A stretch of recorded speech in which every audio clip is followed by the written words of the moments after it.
And we're live on YouTube. Good now. We're ready to go. Thank you, Ashley. Appreciate it very much. Good morning, everybody. Or right now, it's good afternoon, everybody. This is the town commissioners meeting of the town of Dewey Beach. I will call the roll. Commissioner Moskowitz, Commissioner Moskowitz. Commissioner Persinger, Here. Commissioner Jazinski, I'm here. Commissioner Bauer, Commissioner Bauer is here. and I'm Mayor Cook. And we have the town manager, Scott Koenig, Present. and the town attorney, Fred Townsend, who just signaled he was alive and well and here, but his microphone is off. So. Thank you. All right. Let's stand for the pledge, if you would, please. I pledge allegiance to the flag of the United States of America And to and the to the republic for which it stands, one nation, under God, indivisible, with liberty and justice for all. Thank you. Thank you all very much.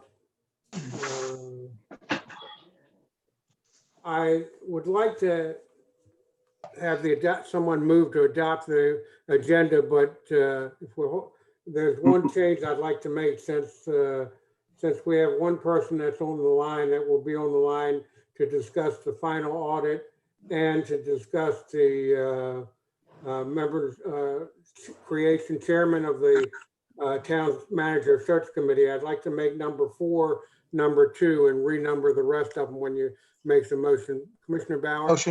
Motion to move it to the way you just stated. Number 4 to number 2 and renumber the rest. Correct. Second.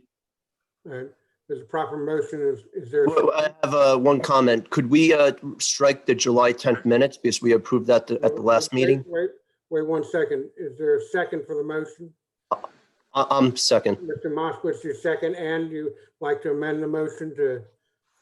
Yes, we approved the July 10th minutes at the last meeting, and it's reflected in the July 24th minutes, so we don't need to have that as a subject again. That's correct. So we'll. I'll accept the amendment. And your motion. Yes. All right, thank you, Commissioner. And Commissioner Moskowitz, you second the amendment? Correct. Okay. So we have a proper motion and amendment to amend the adoption of the agenda, to amend the agenda to number 4 will become number 2, and all the rest will be properly numbered after that. I'm going to read off the roll call vote. Commissioner Moskowitz, Aye. Commissioner Persinger, Aye. Commissioner Jazinski, Aye. Commissioner Bauer, Aye. and Mayor Commissioner Cook. Aye. It's unanimous. So we'll move on down to approval of the minutes.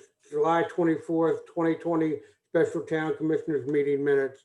You've had the minutes. Is there a motion to approve? I move that we approve the July 24th minutes. And motion to approve, Second. Commissioner Bauer has second. Is there any further discussion? I'll call the roll for the vote. Commissioner Moskowitz. Aye. Commissioner Persinger. Commissioner Persinger, aye. Commissioner Jazinski. Aye. Commissioner Bauer. Aye. And Mayor Commissioner Cook. Aye, unanimous. Announcements and updates. I have a few announcements and then we'll move on a little bit. Budget and Finance meeting is scheduled for today, August 14th, 2020 at 4 p.m. online. Planning and Zoning meeting is scheduled for August 21st, 2020 at 5:30 p.m. And I really urge anybody that can get to that Planning and Zoning meeting to please do so. They're talking about changing zoning in the town. That's very important. And monthly town commissioners meeting for September is September 11th, 2020. Right now it's scheduled for 6 p.m., but that's just a placeholder. We'll discuss it at the end of the meeting. And now we'll move on to what I'd like to do is an update of the September 26th, 2020 election, the coming election for the town of Dewey Beach. And Elaine Bowl was online to give that update. Ashley, is she there? Elaine Bowl, thank you. Elaine, can you hear me? He's not connected to audio yet. Connecting to audio. All right, Elaine, you have your speaker off. You have your mic off, Elaine. Elaine, you're on mute. Excuse me? There she goes. You're good. Yeah, Hi. Elaine, very good. Thank you for joining us. I didn't hear you because I was listening to it. I had to get Firefox to do this so I can have audio. So I didn't hear your intro because there was a delay on YouTube. Can you hear us all right now? Yep. Okay, go right ahead. You're online here. All right. As I said, I don't know if there was any intro, if Fred said anything, but I could just tell you that we have the workers for the election, if there is one. As we know, at this point, we don't know if there's going to be an election. We have a mailing that went out to try to, I'll hold this up right here, and that Ashley and I worked on, that went out and should be in your mailboxes today. It is something we've never done before, but because of COVID, we did it because we know that a lot of people may be relying on absentee voting, as they do normally in Dewey. But because they will not be able to vote in town and they'd have to take it from the window and then bring it back, we just wanted to get ahead of things. It also gives an opportunity to make sure everybody gets an opportunity to vote, because I think you've all been reading about the post office is struggling a little bit, as a lot of people are in this time. So that means that we have this out. It usually goes out, an absentee application usually goes out the day after we start putting it together the day after the deadline is the deadline for candidates. So this year, the deadline is August 27th. We normally get that out on the 28th, but it wouldn't give a lot of time to people to turn it around. So that's gone out. Also, voter registration form has gone out with this bundle, which is something which I feel very positive about. And also an application to a solicitation to run as a candidate. So hopefully if you don't get in your mail, please let us know.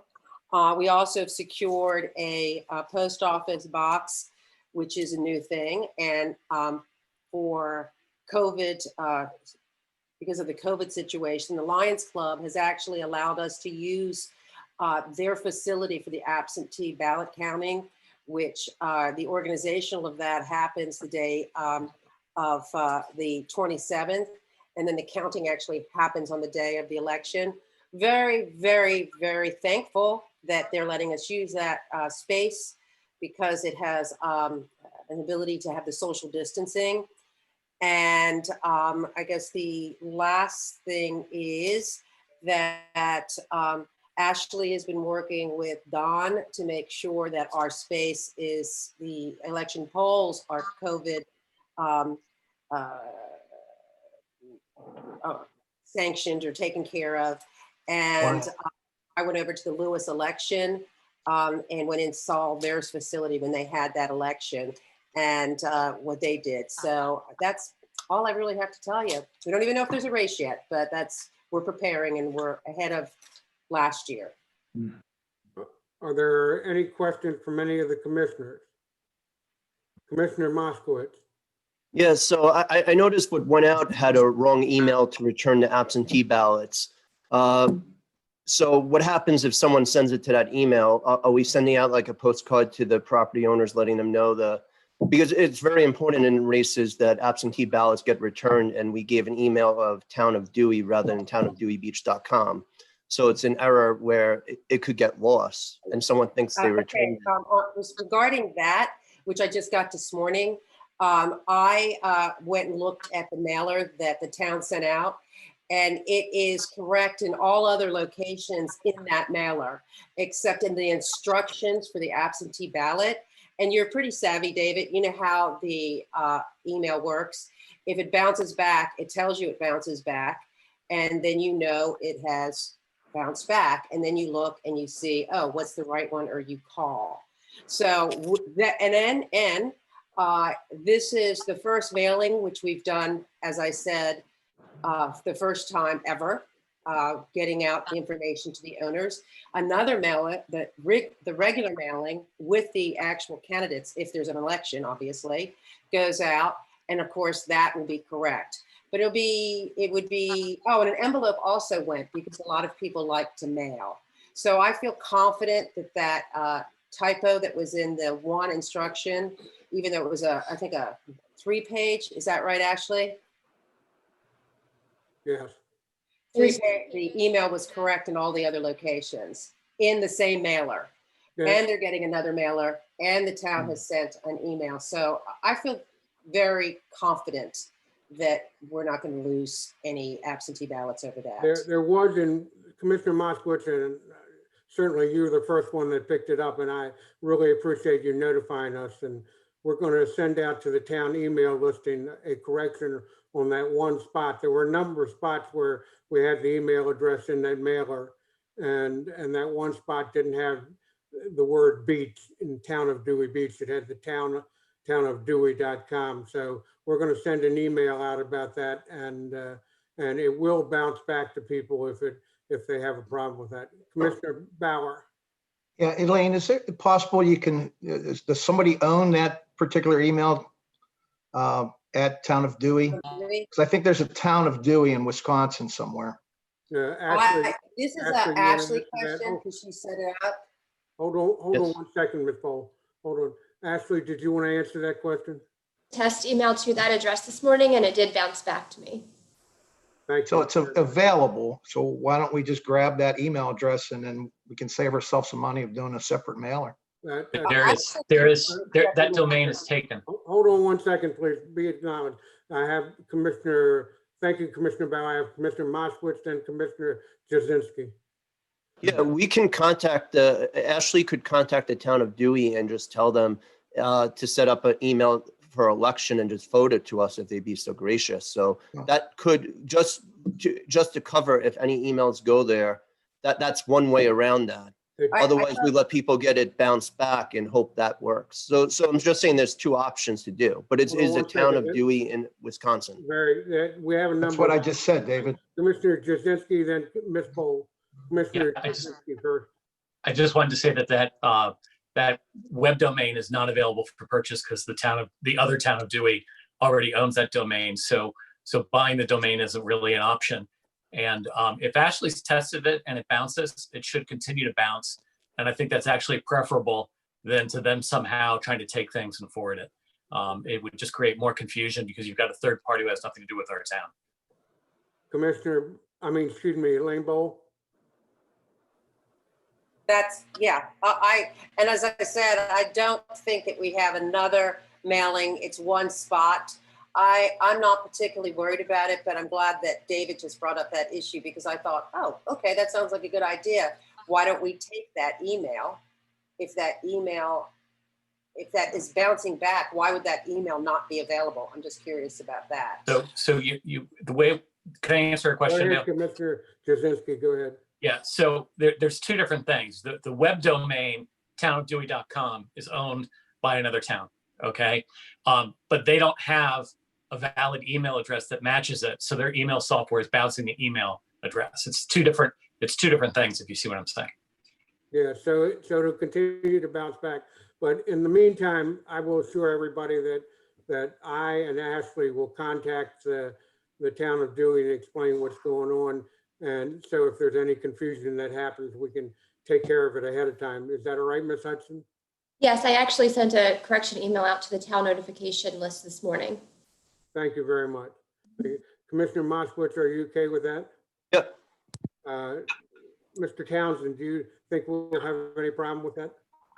Oh, I'm comfortable with what I'm hearing, that anyone attempting to use that faulty email address will be advised of that. So I don't think any additional steps should be necessary. Yeah, we're going to send it out to our email list anyway Mhm. about the, the correction, but we're not going to, I don't think we should do a mailing.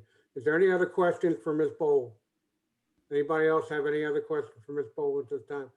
Ms. Bowl, Elaine, thank you very much for everything. We certainly appreciate all the work you're doing for the election committee. It's been enormous. I know I've been in a lot of meetings with you already, and I appreciate all your effort and your determination to get things right. Okay, and obviously, anything that you see, as Dale said, please let us know, because we have a skeleton crew and we're trying to do the best we can and improving things and doing everything we can during this COVID time. But so thank you, everybody. Thank you very much. Thank See you. Elaine. Okay, next item is update on Bayard Avenue Pump Station roadwork loan payoff. Basically, the update is the loan has been paid off. It's off the books now, and I don't remember the amount of money that we'll save because it's not a great amount of money, but it's off the books and done away with. Next item is update on Little Store Bioretention Area project. I spent some time over there. Mr. Commissioner Moskowitz has been there a number of times also. He lives right next door, so he's got me beat on that one. But I spoke with the Delmarva engineer representative there one day that was there. And our problem was, as you know, that electrical wires were put underneath a concrete, impermeable concrete sidewalk. And there's been some contention of whether the sidewalk should be there or not. We don't think it should be, and the homeowner or the property owner doesn't feel it should be. And the original design was that it would have permeable pavers with gravel. So Delmarva, the gentleman, the engineer, that representative that was there when I spoke to them, has agreed that they're going to have to probably, not guaranteed, but they're probably going to have to tear that sidewalk up anyway and relay the piping and the wires that go to that building. So they would then be able to put in what we want them to put in. So I think we've lucked out on that one, and we'll probably get it handled. There is some discrepancy right now about what's going to be put back in place, but I feel that we'll be able to handle it properly. Any other, Commissioner Jazinski, you all right over there?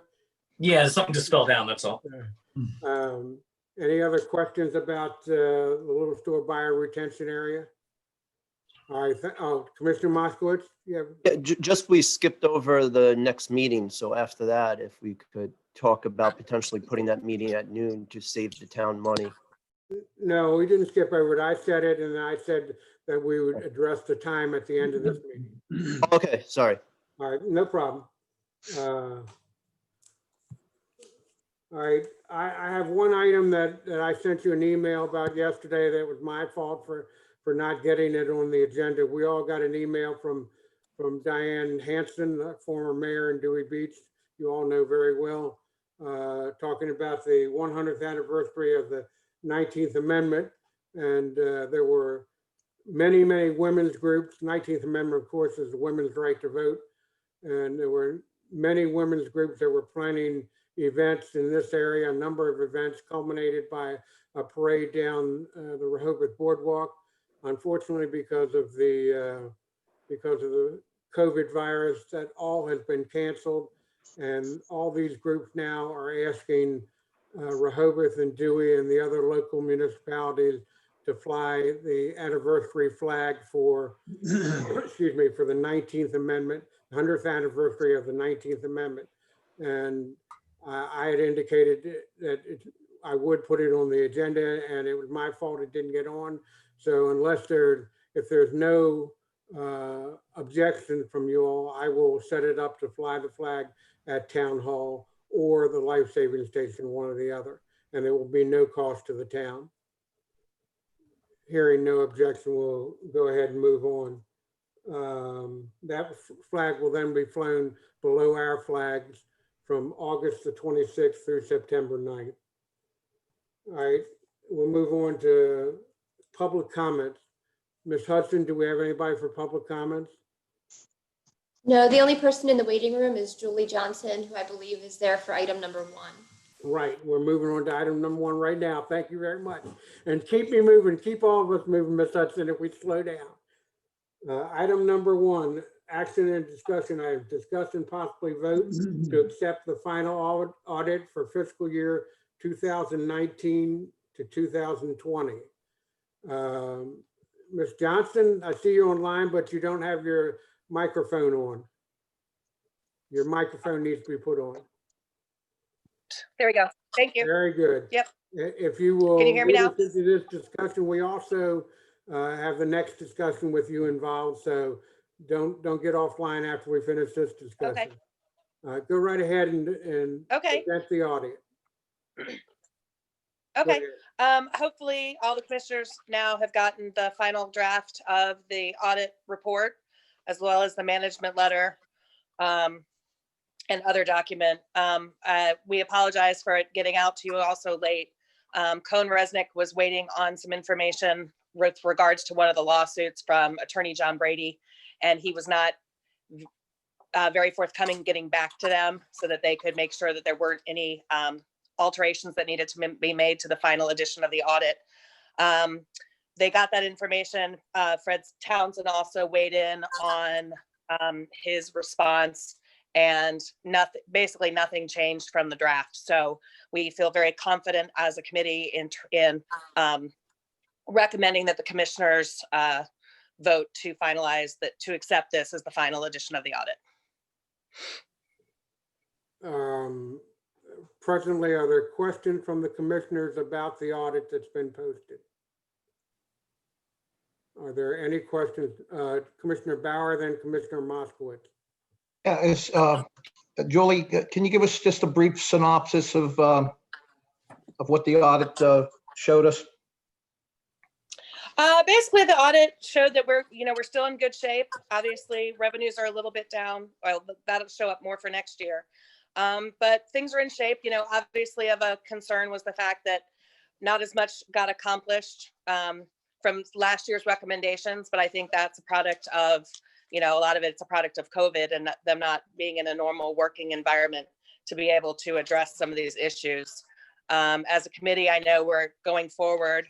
We are going to be a little more actively involved in obviously that'll depend on the town manager, how quickly we fill the town manager's position. But as a committee, we want to be more actively involved in kind of supervising and not just supervising, but, helping, doing what we can to help coordinate some of these recommendations into action.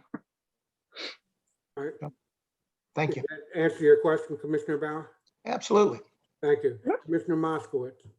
Yeah, so the recommendations were due March 31st, which were really 2 to 3 weeks post-COVID. So COVID wasn't really a factor. And these issues are multi-year lingering issues.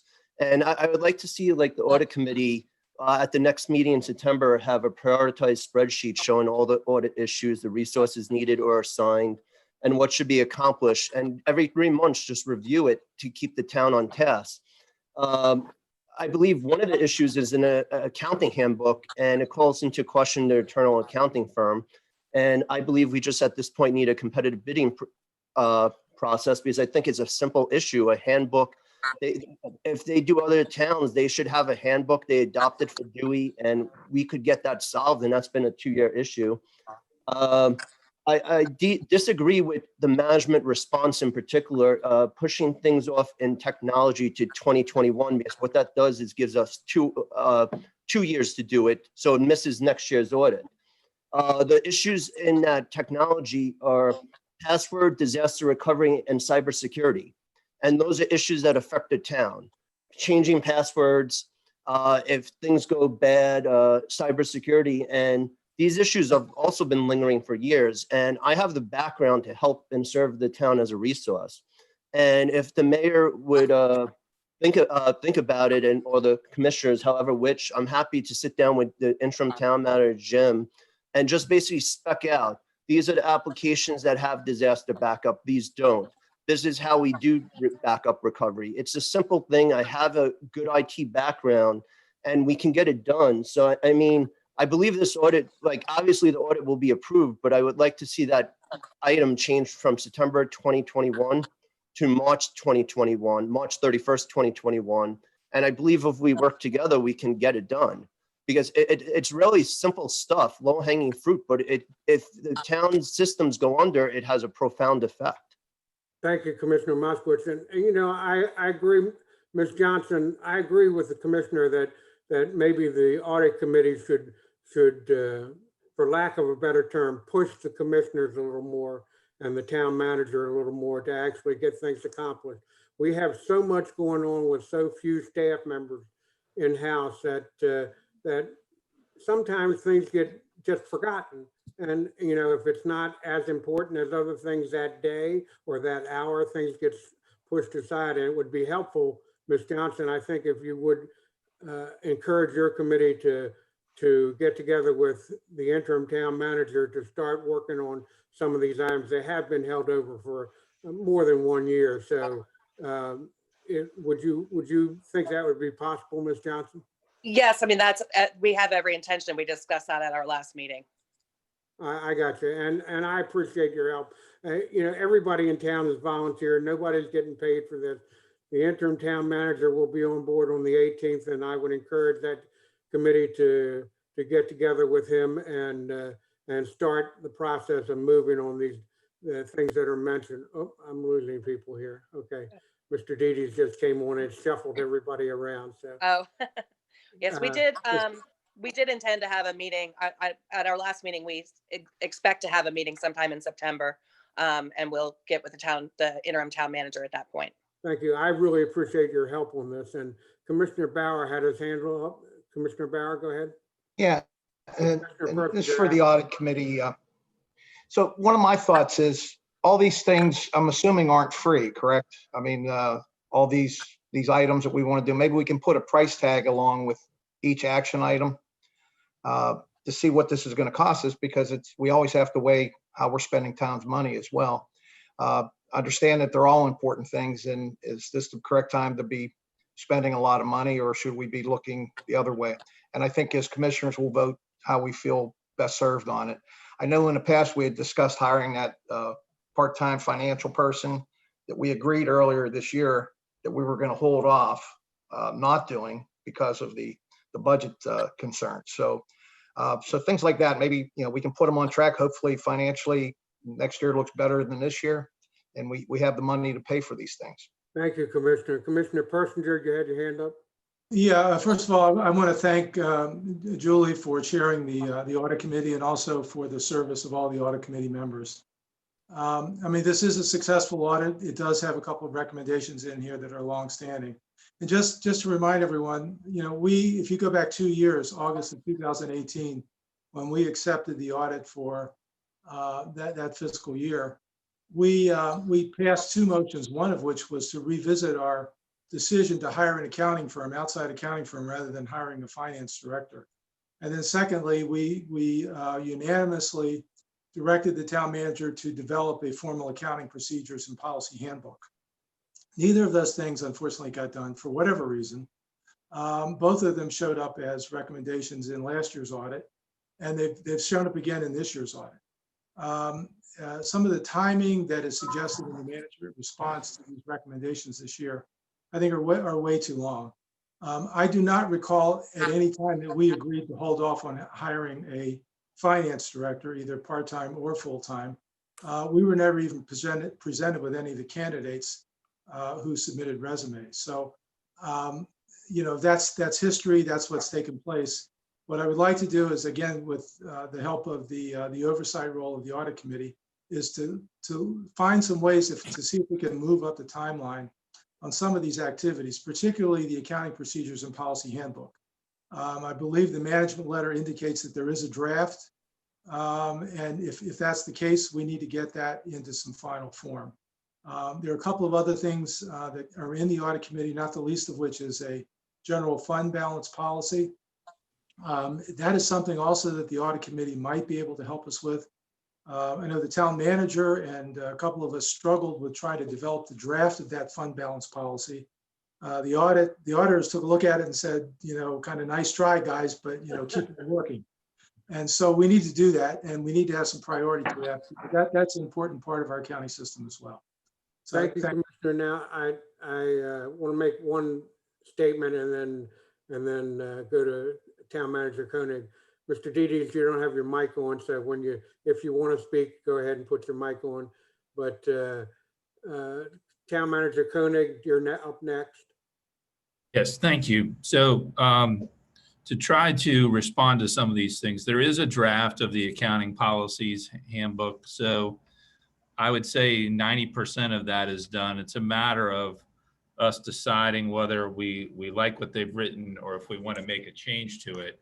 And I'm not sure I don't know that the accounting policies need to be adopted individually by the commissioners. There are some things that probably do that may relate to the charter, but not all of the accounting policies need to go all the way up to the commissioners, in my opinion, because there were some that were adopted just by staff previously. Commissioner Moskowitz talks about this password issue, but we've gone to managed services with Think SecureNet, and I know my password is required to change every now and then, so I'm not sure what he's specifically referring to. In the budget for FY21, we budgeted to go to Edmunds in the cloud for the financial package. That effort was started, but because of COVID, it's basically on hold. But the money is there to take Edmunds to the cloud and reduce our risk of having a on-site server for that service. But one of the big things that the auditors have mentioned twice are two policies that we've worked on. One is the whistleblower policy, and one is the fund balance policy. And the auditor in both instances said we are not where we need to be on either one of those. So, from the staff standpoint, we've got to get those policies to where the auditors aren't commenting on them, in my opinion, because the segregation of duties is a long-standing thing. It's going to be tough to get out of that because we have a relatively small staff. If the commissioners really want to bid the accounting services, that's fine. We posted a request for people to submit for the finance director position as a part-time position, and I think there was about 7 or 8 interests at the time. Most of them wanted way too much money. Some of them were not qualified. So there was never a candidate that I got further enough with in the discussion to bring to the commissioners. So it's not that we didn't do anything with it. We just didn't get a good enough response to get to the commissioner level with it. And, this was the second year with Cohn-Resnick. It's kind of disappointing that we're right here at the August 15th. Goes up, Scott. You're frozen up.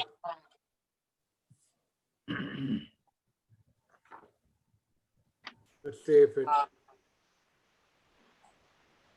Mr. Koenig, we've lost you. You're frozen up on us. I'm gonna slip forward to Commissioner Moskowitz and say this is one last go round before we have what we call the vote on accepting the audit. So Commissioner Moskowitz. Yeah, so just as I discussed earlier in the week, the town needs to increase its internet speed, but that would prevent Scott's issue. Talk about the audit now. Yeah, yes, I'm going there. So with the passwords, what Mr. Koenig mentioned, there's different applications requiring different passwords. It's about controls, it's about segregation, and it's still an issue. When he mentions Edmunds, I've been actually a huge supporter of having Edmunds instead of Quicken and switching to Edmunds Financial. So I'd like to see the town do that and get there.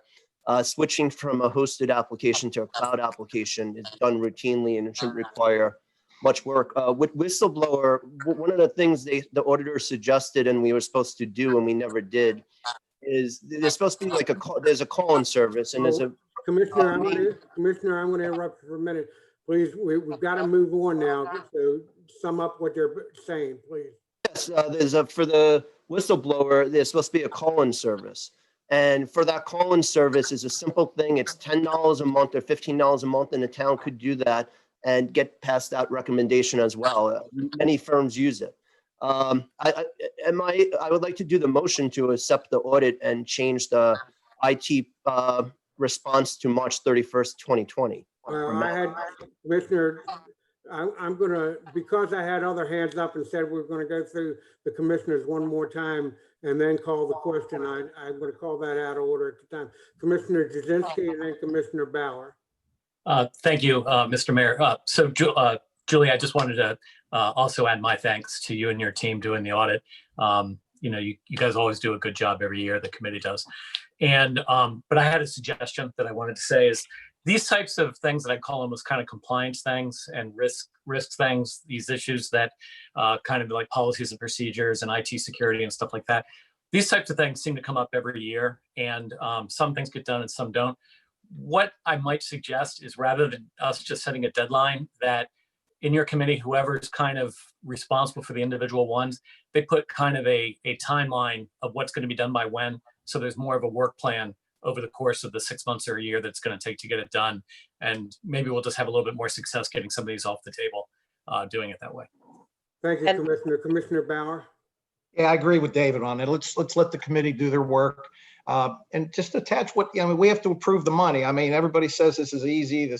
Everything has a price tag. So before I think we can vote on it, I think we rationally need to know what it's going to cost. I mean, if it's $20 a month, or is it $200 a month? I mean, it changes our thinking. We can go down a whole list of things we could fix around town if we just had unlimited funds, but I don't think we're there right now. Thank you, Commissioner Bauer. Commissioner Persinger. Yeah, just quickly. I mean, I agree with the idea of having the committee put together a work plan so we can lay out some progress steps in getting some of these things done. Town manager mentioned the whistleblower policy. I don't recall seeing that in this year's audit. I know we have talked about it in the past, but I think what we need is a clear articulation of what the problem is specifically with respect to the whistleblower policy, so we can get the right people working on that and get it taken care of. Thank you, Commissioner. Mr. Koenig, you got cut off from us, and I'm going to give you, you're the last person who's going to have the last shot before I'm going to call the question here. I have no more comments. Thank you. All right. Thank you, Commissioner Scott. Moskowitz, call the Yes, question. so motion to accept the audit and add after the management response for IT security, the town will make substantial progress towards addressing this by March 31st, 2021. I would like you to repeat that comment. I mean, that Motion to accept the audit and then under IT security, which gives a deadline of September 30th, 2021. It'll say the town will make substantial progress to addressing these issues by March 31st, 2021. So that would change the tone of the deadline. Well, it's just we'll be accomplishing, the deadline will still be September 30th, 2021, but it just puts the town to try to get substantial progress on disaster recovery and password changing, which should be very important by March, which it can be done. It doesn't require much money either. Okay, I'm gonna say, is there a second for that particular motion?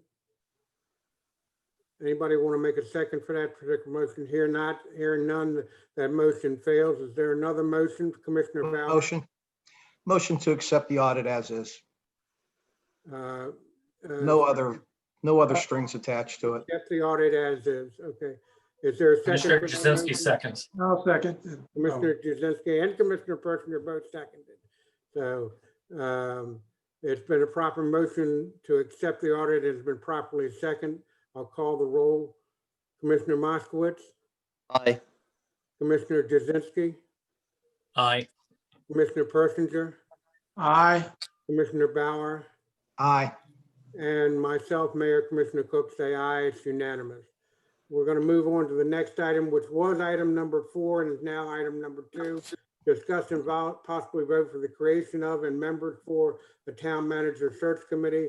I will remind everybody that last meeting and I was reminded by Commissioner Persinger, that last meeting, we already voted for the creation of the committee. And now by resolution 139, we need a motion for a commission, for a chairman of that town's manager search committee. Commissioner Bauer. I'd like to nominate Julie Johnson to chair that committee. Commissioner Bauer nominates Julie Johnson. Is there a second for that nomination? Commissioner Jazinski will second that. Commissioner Jazinski seconded ahead. Sorry about that. Commissioner Jazinski seconded ahead. And there's a proper motion and second for Julie Johnson as chairman of that committee. First, before we take a vote, Ms. Johnson, are you willing to accept the chairmanship of that town manager search committee? Yes, Mr. Mayor. Thank you very much. All right, I'll call the roll of the vote. Commissioner Moskowitz. Aye. Commissioner Jazinski. Aye. Commissioner Persinger. Aye. Commissioner Bauer. Aye. And Commissioner Mayor Cook says aye, it's unanimous. Ms. Johnson, I believe you had mentioned to me that you would have a list of people that you would like on your committee. I think this is the proper time, since it's up to the chairman to nominate for that committee. You give us a list of those? Yes, yes, Mr. Mayor. I do have a list of people that have, some have been on the previous search committee that actually found Town Manager Koenig, and then there's some other new names that are interested in being a part of this committee. Those are Steve Montgomery, Kay Miller, Debbie Orazio, Jimmy O'Connor, Janine Stevens, Dave Lyons, Paige Curran, and Diane Hansen. And that would be a total of 9 with you. Is that correct, Ms. Johnson? Yes, I believe so. All right, Commissioner Moskowitz, you had your hand up first, and then. Yes, I would like to motion for acceptance of the membership list. All right, has there been a motion to accept that list for membership? I second. Commissioner Persinger has seconded. Commissioner Bauer, you had your hand up. Did you want to discuss? I was gonna motion the same thing. So Okay, just call the roll call. it's been properly moved and seconded. Any further discussion? Hearing none, I'll call the roll. Commissioner Moskowitz, Aye. Commissioner Jazinski, Aye. Commissioner Persinger, Aye. Commissioner Bauer, Aye. and Commissioner Mayor Cook says aye, makes it unanimous. Ms. Johnson, thank you very much. If you'll take the time to notify those members that they've been accepted on the committee, and then I'll get together with you and we'll come up with a time for a meeting and move forward. Yes, Mr. Mayor. May I be excused? Yes, ma'am. Thank you very much. I appreciate your help. Have a good day, everyone. Have a nice day. Thank you, Julie. Thank you. Thank you. Bye. All right. Next item is discuss and review the July financial reports. Town Manager Koenig, would you like to make any comments? Sure, very quick. So I believe all of the financial reports were posted as part of the agenda. The one we typically gravitate towards is the landscape version that shows the monthly, the year to date and versus the annual budget. And for the month, we had budgeted revenue of $492,000. We received revenue of $423,000. We were strong in transfer tax and we got our DBE income. As far as expenses, we budgeted $448,523. We actually had $432,863 in expenditures. So we had a negative month by about $9,298. But year to date, our expenses have been under our revenue by about $43,000, which is good compared to where we thought we might be with respect to the COVID impact on the budget. So if you move to the center column of this landscape version, we were estimating that after 4 months, after July, we would be positive 146,390. After the July, we are actually positive $46,683. And that number, that differential includes the payoff of the Bayard Avenue loan, which was roughly $77,409. That happened sometime between July 17th and July 24th through an electronic transfer to the state to pay it off. Those numbers that I went over also included purchases of equipment that we've done for the grant receipt of the van for the police department, the recording equipment for the police department. It also includes expenses that potentially may be reimbursable for cleaning related to COVID-19. So all things being equal, I think the budget is in a fair position as we go through the summer.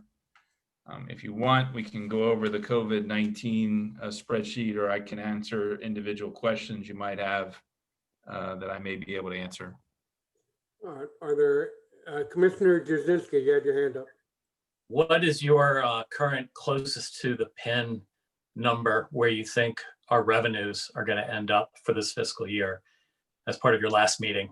Just kind of want to hear what your final estimate is. So again, I'm still optimistic from what I see coming in that we are going to be between the base case and the best case. So I think revenue is going to be down roughly 2.25 to 250. I think we're going to meet close to that number, and so that gap that we talked about. I think we were at 425 at one point. We were at 250 at the last point. I think we're going to be in the neighborhood of a gap of 150 to 200,000 when it's all said and done. Thank you. Commissioner Jazinski, thank you. Town Manager Koenig, I think we've had a lot of transfer tax income that we didn't expect. Is that correct? We thought things might be way down, but we're having a lot of movement of real estate in town. Is that right? Yes. So transfer tax through the end of July was at 138% of budget, which is strong. And for the first few days of August, we're already at $67,000, almost $68,000, according to the last spreadsheet that I got. So transfer tax has been strong. Probably the weakest thing we have right now is our parking ticket revenue. The parking permit revenue, the seasonal permit revenue, is close to 87%, which I thought was pretty positive in the end. If we get our coin revenue and our daily parking permit revenue up in that neighborhood, we're in good shape. Our bonfires are going to be over 100%. Building permit was on track. It's fallen slightly behind right now, but I know Jim and Dawn were working with a number of customers / clients that were potentially going to bring in some rather large permits later this year or early next year. So I still think building permits will hit the mark. I think probably the worst area of revenue in the end is going to be parking ticket revenue because of the lack of staff, and just that seems to be where the shortcoming of all this is. The parking numbers, as we said, we increased parking rates and the hourly rates, and I think those numbers have been strong during the day, but we're missing the kind of the nightlife revenue because the restaurants and bars have simply not been open late at night, or they haven't had a lot of people there late at night. So some of the coin revenue and stuff related to that, I think is down, but I still think August is going to be a strong month. The delay of colleges and schools being online for the first few weeks of the year is likely to improve our revenue stream versus last year for that same period. So I don't think the tail off of revenue will be as early in August as it has been in the past. I think the parking revenue may remain strong. until the middle of September, as long as the weather remains favorable. All right. I would like to ask one question of Mr. Koenig. What do you think is going to be the possibility of reimbursable losses? In other words, town losses and municipality losses in revenue. Do you think that the bill might be passed in Congress and through the state and county to have reimbursement? So I know that we were tracking probably now the number for COVID related expenses out of pocket is probably now roughly in the $40,000 range for Dewey Beach. The chief had originally made an application under the law enforcement money that was available for about $18,500. And he actually received a grant. I want to say it was in the neighborhood of $34,000 or $35,000. They almost doubled what he asked for in the grant receipt. So that was very positive. Under general government, there is right now the opportunity to get reimbursement under the prior CARES money. And I know Sheena's been working on spreadsheets to do a monthly reimbursement. The request, I believe, goes to Sussex County and then works its way over through DEMA. So I think there's a reasonable expectation that for our cleaning expenses and things like that, we will get, I would say, maybe between 75 and 100% of our money back. It's just hard to tell what the timing will be on some of these things. So by the end of the budget year, we may get 60% of our expenses back. It may take a little longer to get 100% back. But it does seem that Congress is also discussing whether the states should get any additional money for reimbursement. For us, it's almost been exclusively related to cleaning of the facilities and PPE and cleaning supplies and stuff. So I think there's a reasonable chance, because our expenses have not been extravagant or extraordinary. They're high, but they're not high in the big picture, I don't think. I think we have a reasonable chance of getting a majority of those back. Actually, one of the things I'd asked about though was lost revenue. Do you have any thought about the possibility of that? I know the president spoke out against it at the time, Yeah. but I don't think in the end that they're going to make people whole regarding lost revenue. I think that's going to be a really difficult discussion to have given the current climate, but it's a possibility. So we do a good job of tracking monthly the revenue streams. If that opportunity became available, we could probably go back and easily pull 5 years of revenue streams and put a package together for the state. I don't have a strong feeling that that's going to be an actual option for us. I think the expenditures are a lot easier to reimburse versus lost revenue. got you. Thank you very much. Commissioner Bauer, you had your hand up? No, No? Okay. Anybody else have any questions for the soon-to-be Commissioner Persinger? Thank you.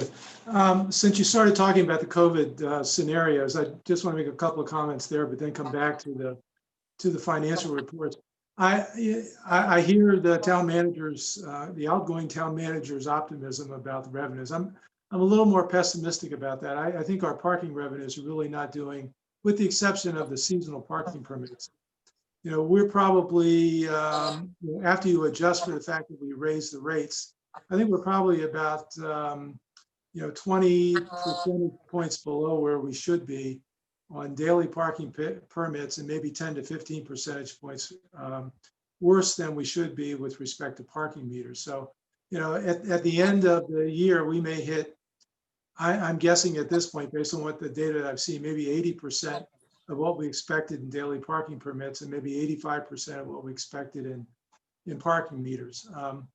If that comes somewhere, close to correct, the other big thing that we have to worry about is accommodations taxes. And I think we've talked about that for the last couple of meetings. Those don't start coming in until October. We hear anecdotally a lot of reports that business certainly has not been as good as it has been in the past. for many of the short-term rentals. And so we just need to be prepared for that and see what the impact really turns out to be once those revenues start flowing in October. So I think if we take into account the fact that we actually got an additional $100,000 that we didn't expect from the Dewey Beach Enterprises revenues, that we're probably still going to be in the $300,000 to maybe $350,000 shortfall in revenues. That's at least my best guess. Town manager's a little more optimistic about that, but I think that's where we're going to end up. Can I come back to the financials just for a few minutes, if that's okay? Okay. All right. If you look at the town manager mentioned that we had paid off the Royal Avenue loan. There's some feedback. I'm not sure where that's. Is everybody hearing that? I am. Yes, I'm going to get some feedback off and on. Yeah. Does anybody know what the source is for that? Okay. Well, anyway, we paid off the Baird Avenue loan. If you look back at the budget spreadsheet that we approved back in March, we had a Baird Avenue loan payment that was scheduled, but it was not part of the budget. And it's the payment, as I understand it, comes from the Streets and Infrastructure Fund. So then when we pay off the loan, for some reason, we charge it as a budget expense. When there was no payment for that loan, it charged as anticipated as a budget expense. We know it's supposed to come from the Streets and Infrastructure Fund. And if you look at the balance sheet, there's no deduction for the Baird Avenue loan from that account, the Streets and Infrastructure account. So I'm just not, it's not clear to me why we can't sort out this accounting issue so that it's a lot clearer that we have a pot of money that's set aside for certain expenditures.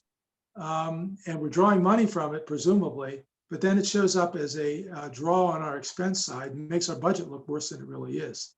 I think that may also be the case for some stormwater street flooding expenditure, $8,663. There was nothing budgeted for that at all. I'm assuming that may be something that's coming out of Streets and Infrastructure as well, but I could be wrong about that. But we still, again, we have this basic problem of a pot of money. We want to spend money from it, but then we're charging it on our expense side, making our budget look worse. It's an accounting issue I think that we need to sort out. And I think we also should look at the fact that we have saved some expenses in temporary employees. The expenses for seasonal police are down quite a bit. They're down by about $40,000 from what we had budgeted.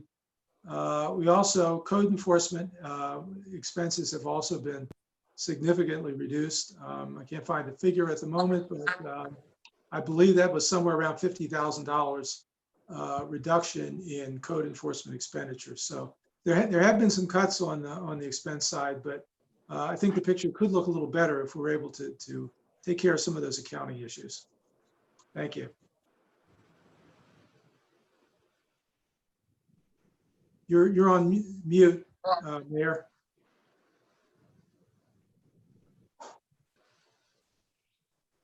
You're on mute. Am I all right now? Yes. Yep. Yes. Fine now. Thank you.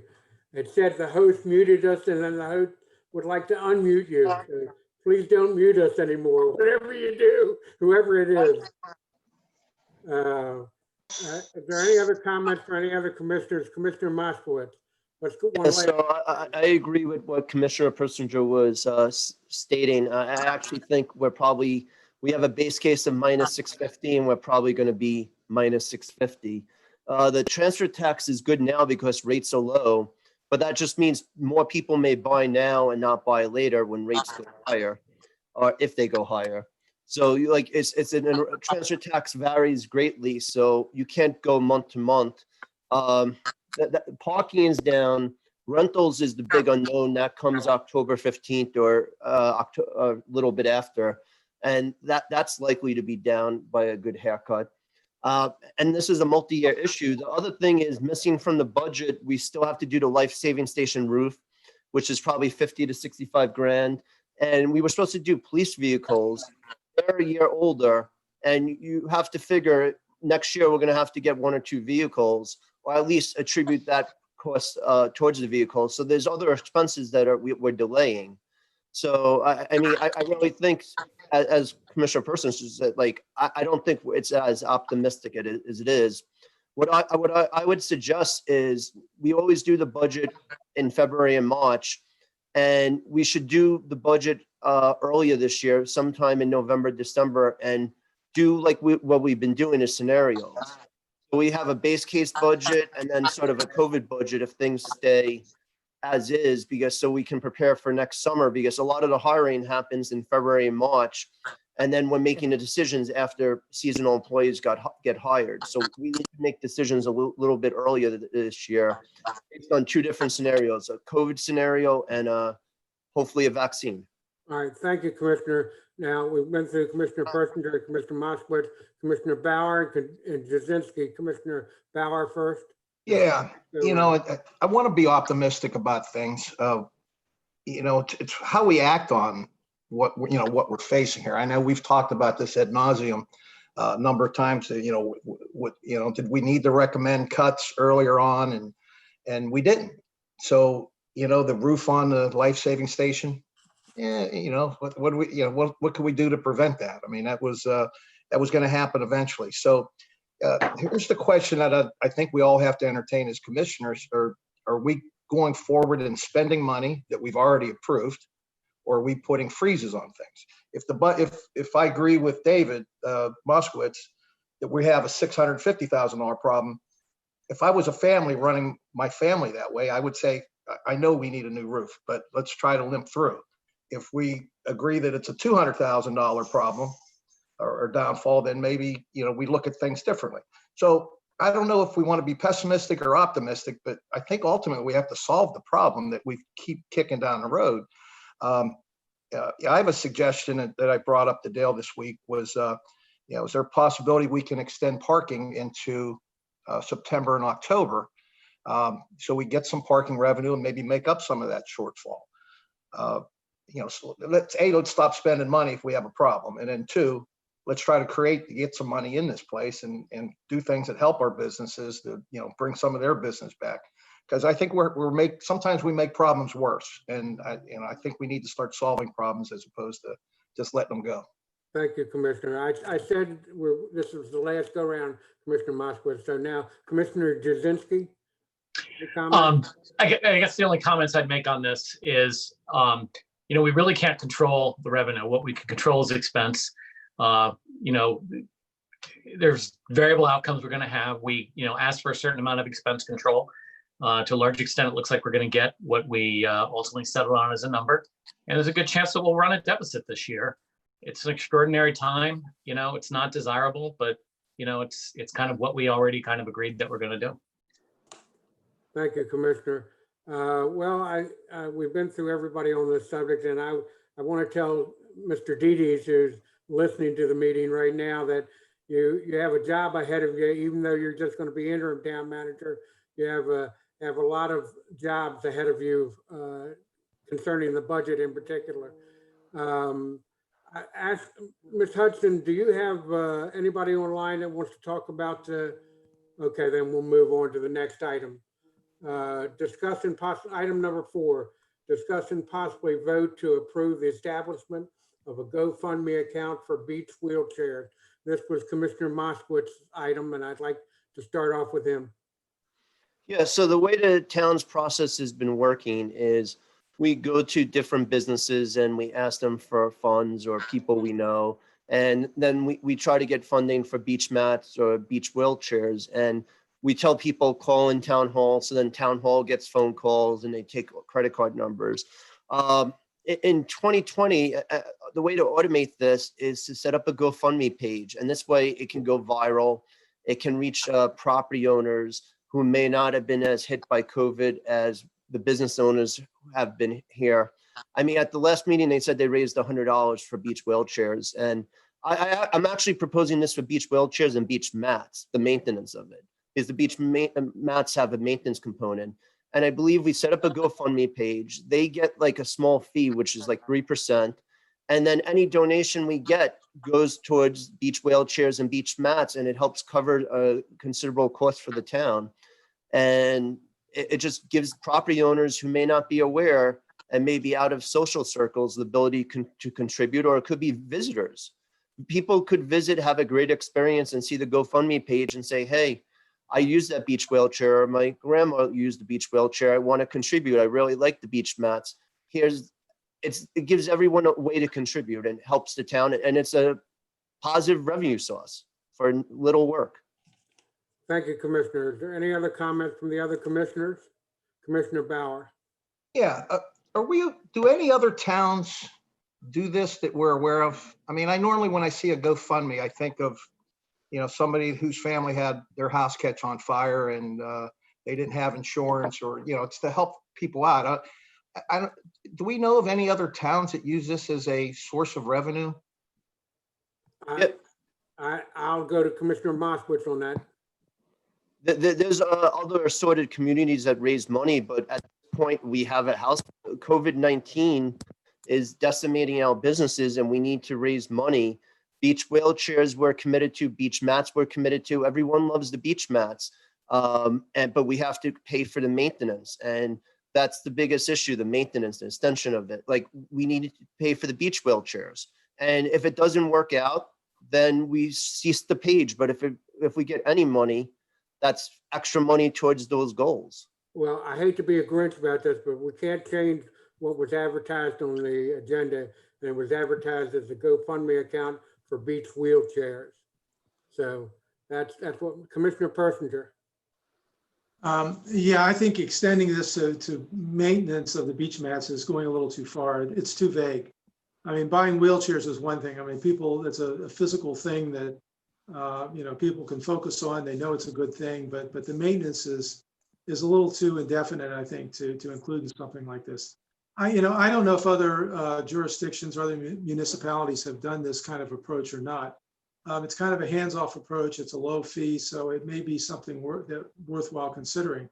I think whether we try to collect the money ourselves or we try to collect it through a GoFundMe page, it seems to me our biggest problem is communication, is getting the word out to people that, this is a good thing. This is something that we would like to, a resource that we would like the town to have a richer resource to have more wheelchairs available for people to go up on the beach. But, we have to get the word out to people in an effective way. And I don't think we're there yet. I think we need to work on our communication skills as a town to get out some of these critical and important messages to people so that they understand what it's about and can make a decision about contributing money to something like this. So again, if others people, this is kind of a hands-off approach. I'm not necessarily objecting to it. It seems to be cost-free.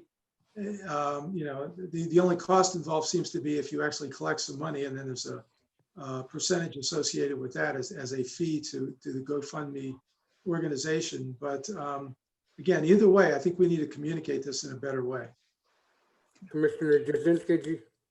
Yeah, I mean, I think this is just kind of a different way to try to raise money. We've tried to raise money as a town by reaching out directly to people. If it works, great. If it doesn't work, we haven't really lost anything. So I don't see any reason not to do it. Commissioner Moskowitz, one last go around here. Yeah, motion to approve the establishment of a GoFundMe account for beach wheelchairs. There's a I'll motion second on that. the floor. Is there a second? Yeah, Jasinski seconds it. Jasinski second. Is there any further discussion? One last go around. Commissioner Bauer? Yeah, Ashley, what have we received in so far? And do we have, if we can recognize the people that have donated so far, I think that would be great if they're giving us money already. Do you want their names? I know two names, and the other one I'm not sure of. But there's one donation that I'm not sure of. There's another donation from Bobby Redifer and another donation from Pat Wright. Okay. The Lions Club is going to be giving us money. I just don't know the amount yet. So Chris Moody he said he's giving us some money. We don't know how much though. So we know we have that, and we've already reached out via our mailing list, right, for soliciting donations within the community. Correct. And those are the only people that have responded to it, huh? Right. I can send another one out, and I can put a post on the town Facebook page as well if you'd like.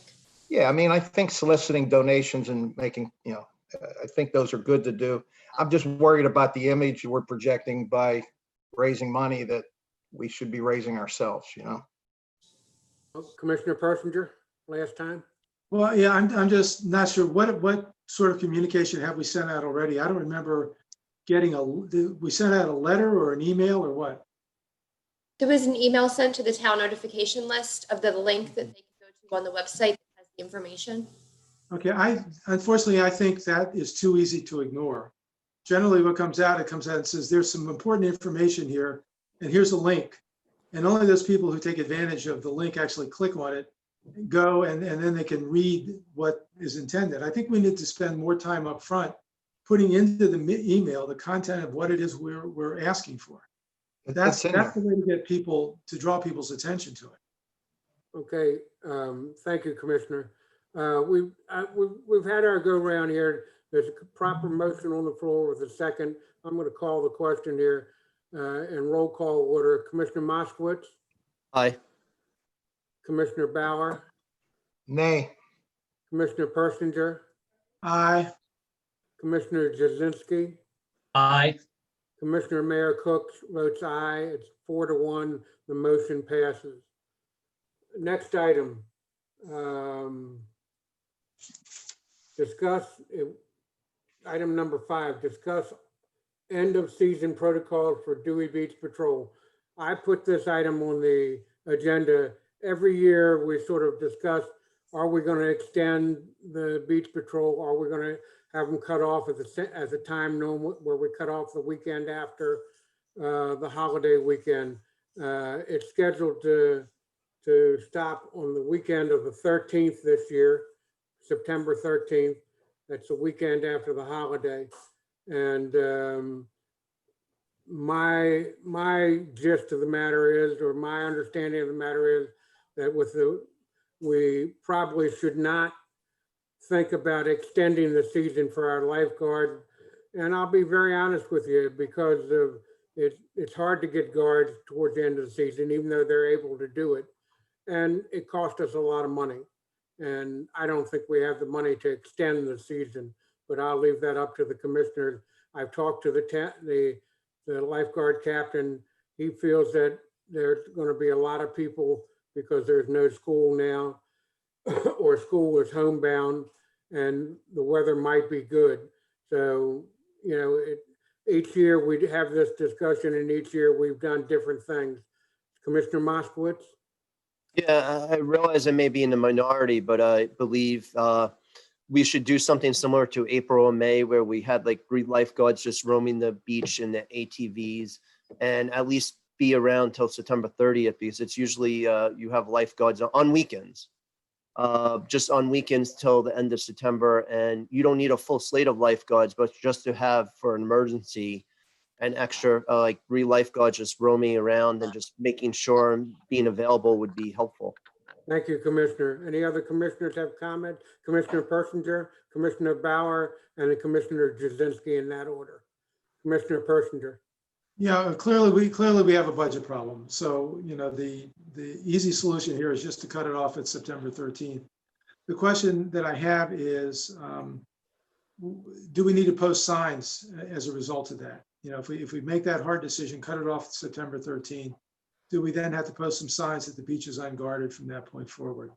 Just to comment on that, I asked the captain of the guard today, and they have signs that say, he told me today that they have signs that say the beach is guarded from one holiday to the next. So they have already have signs to that effect already.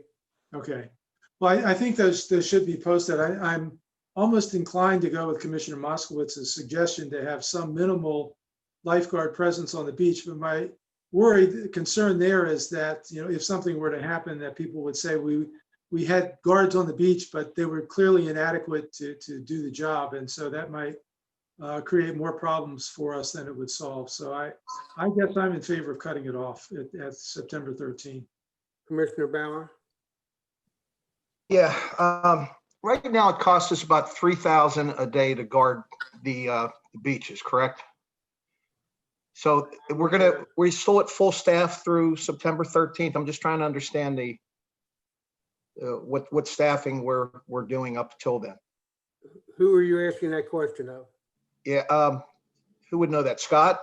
Yeah. Jim? Scott? So I believe there's a natural wind down that the captain has to work with because kids, most of these are younger people, are going back to school. So I would not expect that he'll have a full complement of guards as you get, maybe even as you get into Labor Day. He's going to be stretched thin. So it's a natural progression. Now, sometimes he gets guards that are coming off of the state beaches, because I think they stopped guarding the state beaches earlier than we stopped guarding our beaches. That's correct. That is correct. But there's a natural wind down typically. Now, this is an atypical year, so I don't know if those employees are planning to stay longer, but I know there's a natural wind down. Well, go ahead, Commissioner Bauer. Yeah, no, it's, I just have to know what, I guess, if we're going to keep some staff going in the third and fourth week of September, first week of October, however we're doing it. What is it if we eliminate it, or we saving $1,000? We, trying to weigh the risk of someone drowning and the fact that, it saved us a few dollars. So if it's saving us a lot of money, I think one way. If it's saving us very little, I think differently. I worry mostly about the EMT side of this. Like we had that infant that our lifeguard saved a couple weeks ago. If we had short staff, that incident may not have turned out to the correct outcome that we wanted. But I think that's what we have to weigh here. I mean, I'm all for saving the money, but I'd like to know how much we're saving by eliminating it, I guess. Commissioner Jasinski? Yeah, so I feel very strongly that on the days we do guard the beach, we either guard it properly or don't guard it at all. I think that people have a reasonable expectation that if you have lifeguards there, that they're there to guard the beach properly. As far as the date goes, I think people in their heads, not in terms of signs, think Memorial Day to Labor Day. That's kind of in people's heads. They expect there to be, lifeguards available. We do it a little bit longer to the 13th. You can have nice days, through October and even whatnot, sometimes. So I'm kind of the opinion that we just let it end on the 13th, and that, when the beach is guarded, that it just be guarded properly. Thank you, Commissioner. And as mayor and commissioner, that's my thought also, exactly to the T. I'm inclined to end it when it was scheduled to end on the 13th, and that's a week after the normal holiday weekend. And after talking to Todd today, he's willing to push more people in, but he said that the state even sometimes closes before the holiday weekend. So it's not like we have to have guards on. It's like anything else. If the guards are there, they should be there full force. If they're not there, we should close it up or say we are not guarding the beach after the state, and we already have signs up. It's not a vote that can be taken, but I get the gist that right now it's three of us who are willing to say 13th is it.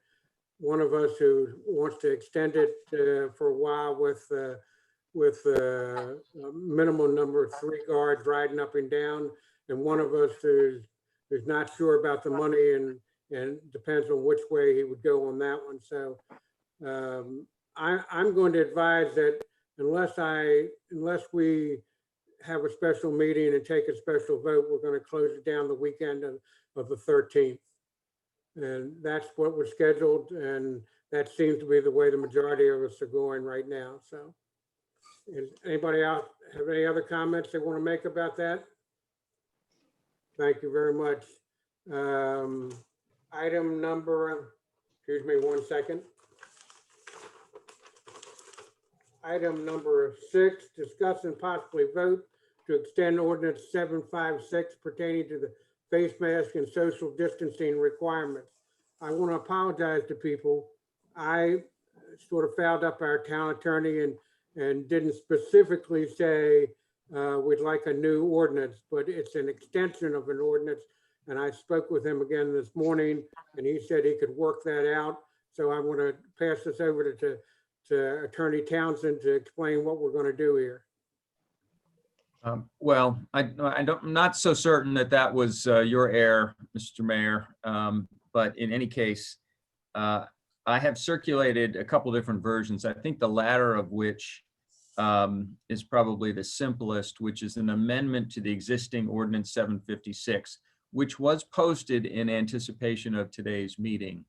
So the agenda item referred to an extension of the enacted ordinance 756, which was posted. I think you are free under the Freedom of Information Act and the open meeting requirements to go ahead and vote on a amendment of that.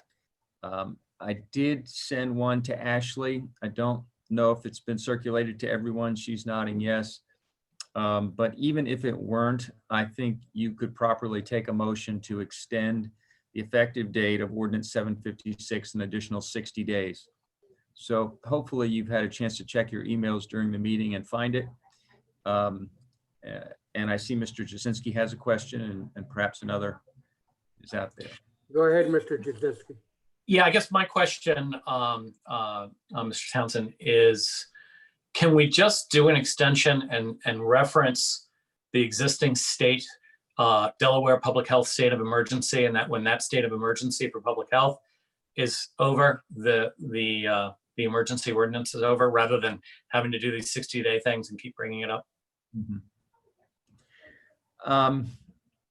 I suppose we could. We generally try and avoid delegating our authority to others. And while that's not exactly what you're proposing to do here, it has a little bit of a feel of that. But if you wanted to vote to extend 756 so that it expires in conjunction with the expiration of the governor's state of emergency, then I think you can do that. And I think you could make that motion clearly and get a second and vote on it, and we can refine the proposed amendment accordingly and get it. Commissioner Jasinski, are you going to propose that? Well, I would like a little discussion before I motion for it. I'd like to kind of know what my fellow commissioners think about the timing of this and not having it keep coming up every 60 days. Well, you know, it'd be perfect if you made the motion and there is a second, then we could have full discussion of. Okay, I'll do it that way then. Okay, so I motion that we extend the ordinance to end at the same date that the governor's public health state of emergency ends. Is there a second to that motion? Second, Commissioner Bauer, second. second from Commissioner Mann. Now we're up for discussion. Commissioner Jasinski, did you want to speak first? I think I already can explain what I was thinking, so I'm fine. Okay, very good. Any other commissioners want to make comments on that? Commissioner Persinger. Yeah, I mean, basically, we seem to all be agreeing that we want to extend this. The question is just over what period of time. I guess I'm okay with it either way, either the 60 days or I think I'm okay with tying it to the expiration of the governor's emergency order. I'm just not sure what that means, though. Is it clear enough? Is the meaning of that clear enough for us that, you know, we would be happy with that? You know, the governor's order, I think, in terms of reopening, has 3 phases to it. I believe there may even be a 4th phase. So are we waiting till, you know, all phases of the reopening process are completed and any element of this emergency order goes away? Or is there some interim place at which we would be more comfortable with this particular requirement expiring? And I'm just not sure of that. All right, I'm going to go to Commissioner Jasinski first and then Mr. Townsend. So Mr. Persinger, or Commissioner Persinger, it's what you say does make sense. I guess my thought process was, this is always going to be a fluid situation. This is a reasonable thing to kind of tie it to. And if the situation changes where it seems like people are saying, okay, no one needs to wear masks, you know, outdoors in public anymore, then we just bring it up, vote, and go ahead and terminate it, Okay. so that it's not there anymore. But this way, we don't have to kind of keep putting it on the agenda every 60 days. That was really kind of my thought process. Thank you, Commissioner. I agree with that. Was that me being recognized? Yes, sir. Yeah, I wanted to join Mr. Persinger's comments and then additionally Mr. Jasinski. So I think they both work. We don't know exactly what the emergency order may remain in effect, but any of the governor's requirements of face mask coverings may expire. And if that happens, then we'll do exactly what Mr. Jasinski said. We'll put it back on the agenda. You'll consider eliminating that requirement despite the fact that the emergency order stays in effect. So I think that's fine. Thank you. Commissioner Moskowitz, you had your hand up? Yeah, and I'd just like to add for the general public, this takes what it could be a criminal offense and makes it a civil offense for a very nominal fee.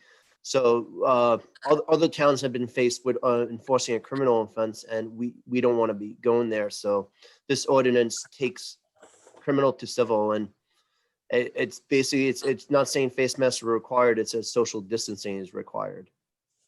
And if you can't socially distance, wear a face mask. Well, there's a motion on the floor with a second. If there's no further discussion, I'll call the question and roll call vote. Commissioner Moskowitz, Aye. Commissioner Bauer, Aye. Commissioner Persinger, Aye. Commissioner Jasinski, Aye. and Mayor Commissioner Cook says aye. It's unanimous. Thank you. We'll go on to our last item on the agenda. Excuse me, Ms. Hudson, is there anybody on the line at all that wanted to speak?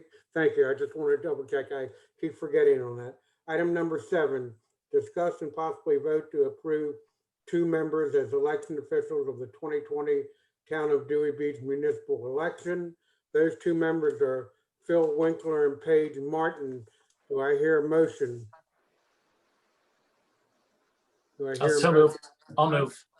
Commissioner Jasinski moves to make Phil Winkler and Paige Martin part of the election officials. Is I there- second that. Commissioner Persinger seconds. Is there any further discussion? Hearing none, I'll call the roll on Commissioner Moskowitz, Aye. Commissioner Bauer, Aye. Commissioner Persinger, Aye. Commissioner Jasinski, Aye. and Mayor Commissioner Cook also says aye. It's unanimous.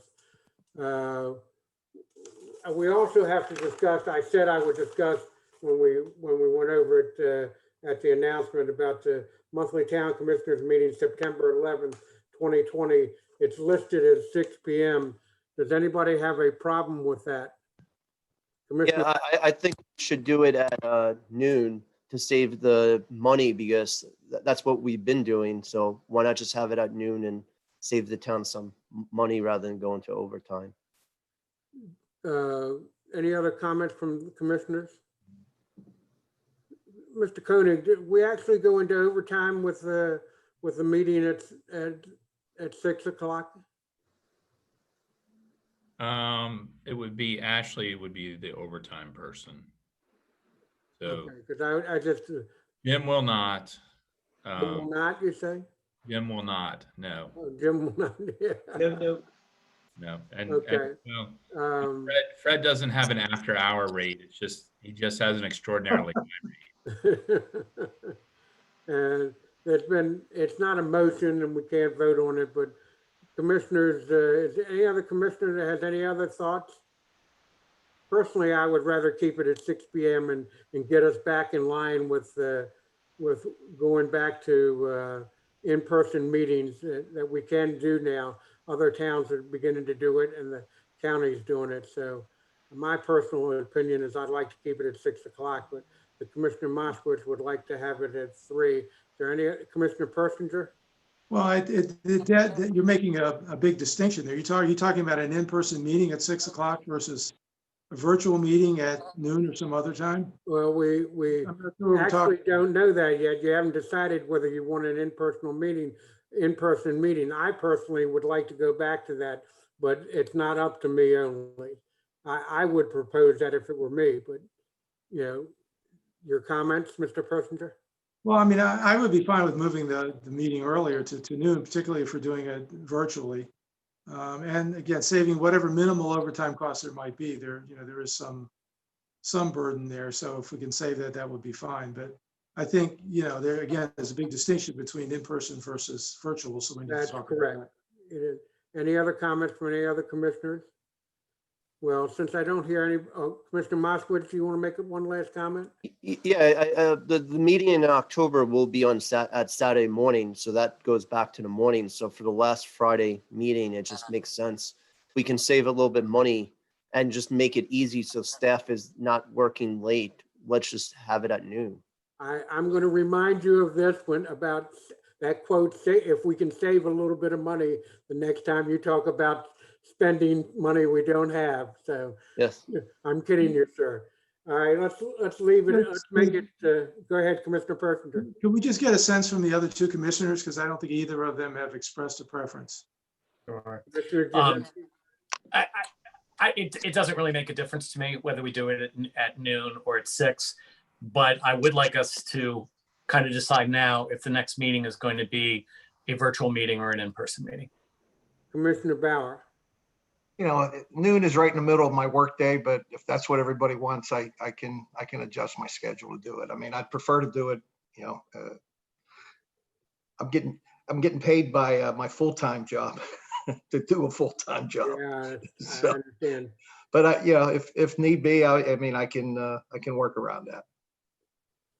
Well, it actually looks like we're gonna move it to 3 o'clock then, oh, excuse me, noon. Is that what Commissioner Moskowitz, you suggested noon, right?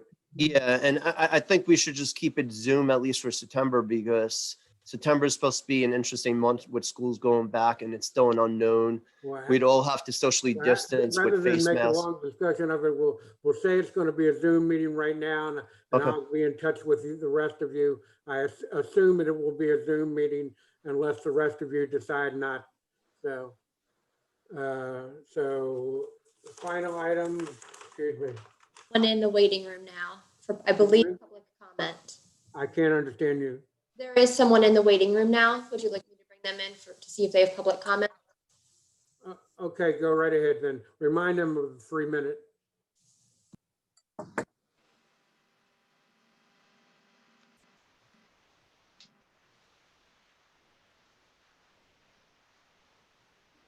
It's connecting to audio right now.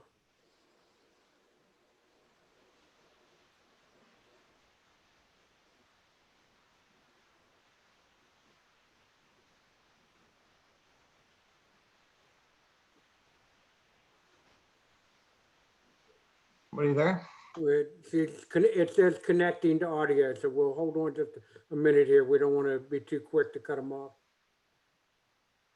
It's Miss Fader, Sue Fader.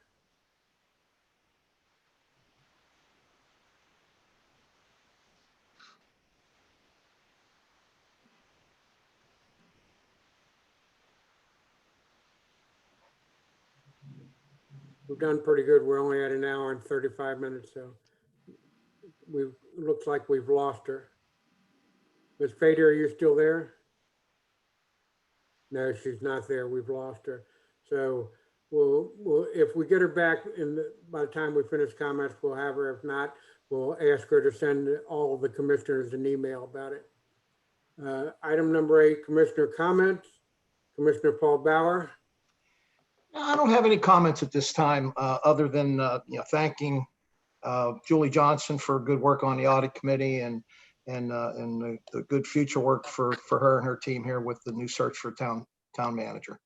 Commissioner Jasinski. No comments. Commissioner Persinger.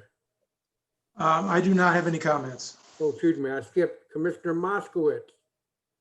So one of the things I suggested early in the week is what is the town's internet speed? And then I found out the town is at 50, and that's why we continue to have Zoom problems. And we need to call the cable company, and we probably have a legacy rate, so we can probably increase the speed to 100 or 150. But ideally, for a number of employees, we should be at 200 to 300. 50 is below most consumer accounts. So we have I understand I'm proposing spending money, but I think we need to spend money to have a decent internet speed for the town. I'm also proposing money to fix the roof because I faced that when I became condo president and we had a hole in the roof and there's property owners who said we don't have the money to fix it. But sometimes you spend a little bit of money now to fix the roof before the whole life-saving station gets damaged because with a bad storm. I believe if we extended parking to Commissioner Bauer, if we extended the parking season, that would hurt the businesses that are struggling to survive. Other towns are actually moving up their free parking or adding free parking nights. And I think we should let the parking expire as it may, September 15th. And just a final comment, what happened with the storm showed what the issues in Dewey Beach we need to work to. The town needs to update the emergency response plan. The beach was closed, but it wasn't communicated. We need to communicate that on the town website and on Facebook, letting people know, hey, the beach is closed for the next few hours. You saw lines of people like confused. Can we go to the beach? Can we not go to the beach? And it just showed the general, we can improve the communications and emergency response plan and then fix the roof. So then the next storm will be better off. Thank you, Commissioner. And I would say thank you to all the commissioners who've been working very hard at, with all the big money, big pay that you're being paid. I appreciate your efforts sincerely. And I want to wish Scott Koenig a fond farewell. I appreciate you. I appreciated the job you did. We didn't always agree. We didn't always disagree, but you certainly were a lot of help to me, and I appreciate that. Welcome to Jim Dedes, who will start on the 18th. And by the way, I'll be out of town on the 18th, helping my son move. So good luck, Jim. And Jim, do you have any comments you want to make now? I just wanted to let everybody know I appreciate their confidence in me, and I plan to be available as much as possible during this interim. So let's make a good selection, Julie. Thank you all very much. Is there a motion to adjourn? Motion to adjourn. Motion to adjourn, second. Second. Mr. Bauer. All in favor, aye. Thank you all very Aye. much. Amazing, an hour and 40 minutes.